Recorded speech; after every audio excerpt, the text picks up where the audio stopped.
এক ছিল সুখী পরিবার, মা বাবা আর তাদের আদরের ৩ বছরের মেয়ে ও ৫ বছরের ছেলে। শুক্রবার সকাল, জুম্মার দিন। বাবা সাদা পাঞ্জাবি আর টুপি পরে মসজিদে যাওয়ার জন্য রেডি হচ্ছিল। হঠাৎ ছেলেটি পেছন থেকে দৌড়ে এসে বাবাকে ডাকল, বাবা, তুমি কোথায় যাচ্ছ? বাবা মুচকি হেসে বললেন, আমি নামাজে যাচ্ছি। ছেলেটি উৎসাহিত হয়ে বলল, বাবা, আমিও যাব।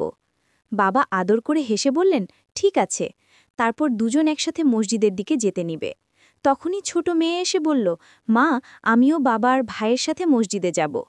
মা হেসে বললেন, মামুনি, ছেলেরা মসজিদে নামাজ পড়ে আর মেয়েরা বাড়িতে নামাজ পড়ে, তুমি আমার সাথে বাড়িতে নামাজ পড়বে। মেয়েটি খুশি হয়ে বলল, ঠিক আছে মা। অন্যদিকে বাবা আর ছেলে মসজিদের ভিতরে প্রবেশ করল। মসজিদের ভেতরে অনেক মানুষ জায়নামাজে দাঁড়িয়ে নামাজ পড়ার জন্য প্রস্তুত। বাবা ও ছেলেটি মনোযোগ সহকারে অন্যান্য মুসল্লিদের সাথে সালাত আদায় করছিল। নামাজ শেষে হাত তুলে মানাজাত ধরলেন। একই সময় বাড়িতে মা ও তার মেয়েটি একসাথে জায়নামাজে দাঁড়িয়ে নামাজ আদায় করছিল।